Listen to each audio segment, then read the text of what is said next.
तो दोस्तों, आज से 6.5 करोड़ साल पहले एक बड़ा एस्टेरॉयड पृथ्वी से टकराया। धूल के बादल ने सूरज को ढक लिया, तापमान गिर गया, पृथ्वी पर रहने वाला 25 किलो से ज्यादा वजन का हर जीव खत्म हो गया। डायनासोर का काल खत्म हो गया।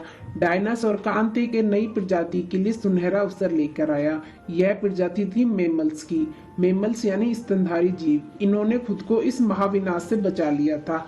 अत्यंत गर्मी से बचने के लिए यह जमीन के अंदर रहने लगे थे और जिंदा रहने के लिए इन्होंने सब कुछ खाना शुरू कर दिया।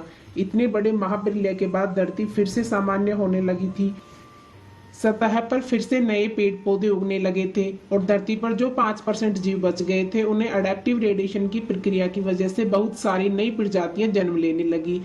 योसिन हिपोक में 5.5 करोड़ साल पहले बंदर जैसी प्रजातियां आई। इनकी आंखें सर में आगे की तरफ थी। इसी काल में प्राइमेट्स के सर के आगे महत्वपूर्ण इवोल्यूशन हुआ। इनकी स्पाइनल कार्ड को मस्तिष्क से जोड़ने वाले छेद, जिसे फोरामेन मैग्नम कहते हैं, स्कल के वैस से पिछले हिस्से के पीछे की तरफ शिफ्ट होने लगा। यानी कि जो प्रजातियां आई वे सीधे खड़े होकर चलने में सक्षम थी। आज से 4.5 लाख साल पहले धरती के वातावरण में लगातार बदलाव होने शुरू हुए। धरती के टेक्टोनिक प्लेट में हलचल हुई जो धरती के दो बड़े महाद्वीपों को एक दूसरे के पास ले गई। यह वही भूभाग है जहां आज हम भारतीय रहते हैं। यह इंडिया जो एशिया महाद्वीप की ओर तेजी से बढ़ रहा था। इन दोनों महाद्वीपों के आपस में टकराने की वजह से हिमालय जैसी पर्वतमालाएं खड़ी होने लगी। यह वही पर्वतमालाएं जिन्हें आज हम जानते हैं। दुनिया की सबसे ऊंची चोटी माउंट एवरेस्ट के नाम से ये पर्वतमाला इतनी ऊंची थी कि इनसे मौसम का पैटर्न बदलने लगा, जिससे पृथ्वी ठंडी होने लगी। इस पर्वत श्रृंखला को गिरने वाला बर्फ आगे चलकर कई नदियों का निर्माण करने लगा। ये वही नदियां हैं जिससे आज हमारी आधी से ज्यादा आबादी को पीने का पानी मुहैया कराया जाता है। ओलेक्सिन हिपोक में 3 करोड़ साल पहले ग्लोबल धुले हुए घास के मैदान बढ़ने लगे और जंगल घटने लगे। फिर ऐसे जानवर विकसित हुए जो खुले ही मैदान में रहने के लिए उपयुक्त थे और इन्हीं में दूसरे जानवरों को खाने वाले जानवर भी विकसित होने लगे। 1 करोड़ साल पहले पृथ्वी वह रूप लेने लगी थी जिसे आज हम देख रहे हैं। धरती का वातावरण लगभग पूरी तरह से आज के समान बन चुका था और धरती के सभी महाद्वीप लगभग पूरी तरह से जाने पहचाने थे। लेकिन परिस्थितियां फिर बदलने लगी। 40 लाख साल पहले धरती की टेक्टोनिक प्लेट में एक बार फिर से हलचल हुई और अफ्रीका के पूर्वी इलाकों में एक नई परिश्रृंखला का निर्माण हुआ। ये पर्वत श्रृंखला भी ईस्ट अफ्रीकन रिफ्ट वैली। इस पर्वत श्रृंखला के उभर जाने से यहाँ के हरे भरे जंगलों में आने वाले मौसमी हवा का मानसून पूरी तरह रुक गया था और इस वजह से वहाँ के जंगलों में बारिश आनी बंद हो गई। यही इस जंगल में रहते थे द ग्रेट एप्स। ये हैं हमारे काफी दूर के रिश्तेदार, हमारे ही पूर्वज कहलाते हैं। बैरोला विदिकस। यह बैरोला हमारे परिवार की शुरुआत इसी ग्रेट एप्स से हुई थी। बैरोला पेड़ों पर रहते थे और फल खाते थे। वजनी होने के कारण ये एक डाल से दूसरी डाल पर नहीं जा सकते थे, इसलिए ये हमेशा झूलते ही रहते थे। कभी कभी ये अपने 2 पैरों पर भी खड़े हो जाते थे। ये चल सकते थे। आम धारणा के उल्टे सीधे चलने की क्षमता जमीन पर नहीं बल्कि टहनियों पर विकसित हुई वाइपलनेटिक यानी 2 पैरों पर चलना इंसानों की नहीं बल्कि एप्स की खोज थी। आगे चलकर ये ग्रेट एप्स जलवायु और जगह के अनुसार बदले गए। कुछ चिंपांजी और कुछ गोरिल्ला में विकसित हुए, इंसानों में विकसित होने से शुरू हुए और वो पूरे अफ्रीका में फैले हुए थे। बारिश के बंद हो जाने से यहाँ के जंगल सूख गए, जिसका सबसे ज्यादा असर इन एप्स पर पड़ा। जंगल सूख जाने से इन एप्स के लिए खाने की समस्या उत्पन्न हुई और इसलिए अब ये पेड़ों से उतरकर खाने की तलाश में अपने कदम जमीन पर रखने लगे। यह है एथिपिथिकल्स रिमिकल्स। ये हैं हमारे पूर्वज जिन्होंने जमीन पर मानव इतिहास का पहला कदम रखा और आज इन्हीं के कारण हमने चांद पर अपना पहला कदम रखा। इनका दिमाग एक संतरे जितना बड़ा था और इनकी लंबाई 4 फीट तक थी। ये हमारे वंश के सबसे पहले सीधे चलने वाले जीव थे। ये कई हजारों सालों के विकास क्रम के बाद ये 2 पैरों पर चलने लगे। इससे ऊर्जा कम खर्च होती और यह चलते चलते भी खा सकते थे। 2 पैरों पर चलने की वजह से ये अब सीधे खड़े होकर दूर दूर तक नजर रख सकते थे। समय के साथ साथ विकास की प्रक्रिया चलती रही और हमारे पूर्वज धीरे धीरे विकसित होने लगे। 23 लाख साल पहले हमारे पूर्वजों का दिमाग काफी बड़ा हो गया था। ये होमो हेबियल्स, इन्होंने पहली बार पत्थर को हथियार की तरह इस्तेमाल करना शुरू किया।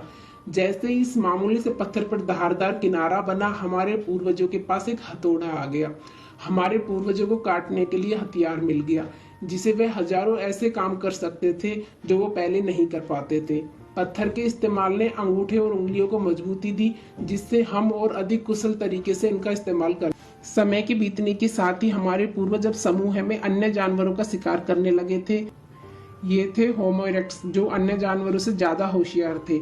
इन्होंने ही सबसे पहले आग जलाना व आग का इस्तेमाल करना सीखा। आग की खोज हमारे पूर्वजों के लिए सबसे बड़ी खोज थी। यह उन्हें सर्दी, रोशनी, अंधेरों व जंगली जानवरों से सुरक्षा देती थी। इसी वजह से अब परिवार भी बनने लगे थे। इन्होंने आग के ऊपर मांस को पकाना सीख लिया था। आग पर खाना पकाने का मतलब था कि मांस को चबाकर खाना और पचाने में ऊर्जा का कम खर्च होना, और इसी वजह से यह ऊर्जा इनके दिमाग में खर्च होने लगी और इन्हें कैलोरी और ज्यादा ताकत मिलने लगी, जिससे हमारे पूर्वजों का दिमाग काफी बड़ा हो गया। 2 लाख साल पहले आज के इंसान ने अपना रूप ले लिया था। लैरिंक्स यानी आवाज की जो नली हमारे पूर्वजों के गले के ऊपर थी, वह नीचे आ गई थी और हमारे पूर्वज ज्यादा जटिल आवाज निकाल सकते थे। हमारे पूर्वजों ने बोलना शुरू कर दिया था। पहली बार कोई जानकारी एक से दूसरे इंसान तक या एक से दूसरी पीढ़ी तक पहुंचने लगी थी।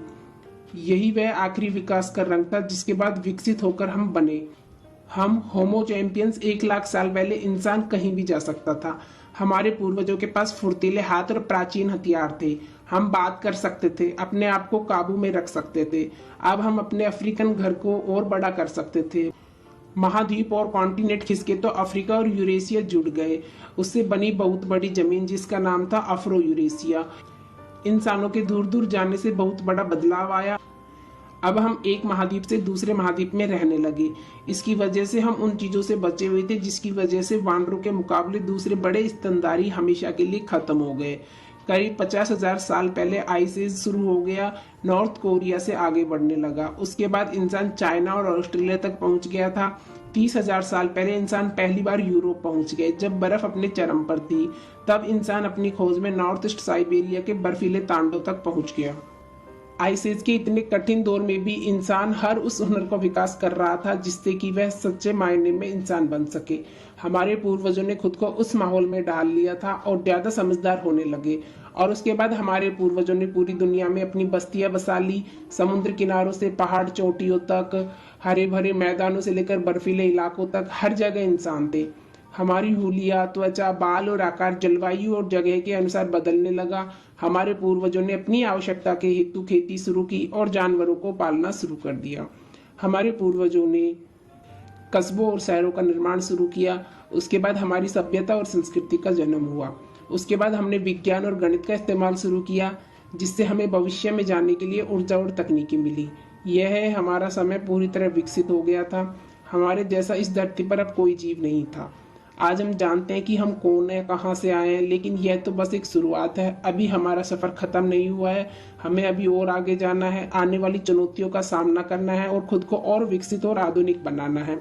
दोस्तों, आज की वीडियो में बस इतना ही। वीडियो अच्छा लगा हो तो प्लीज वीडियो को लाइक करें और चैनल को सब्सक्राइब कर हमारा सपोर्ट करें। Thanks for watching.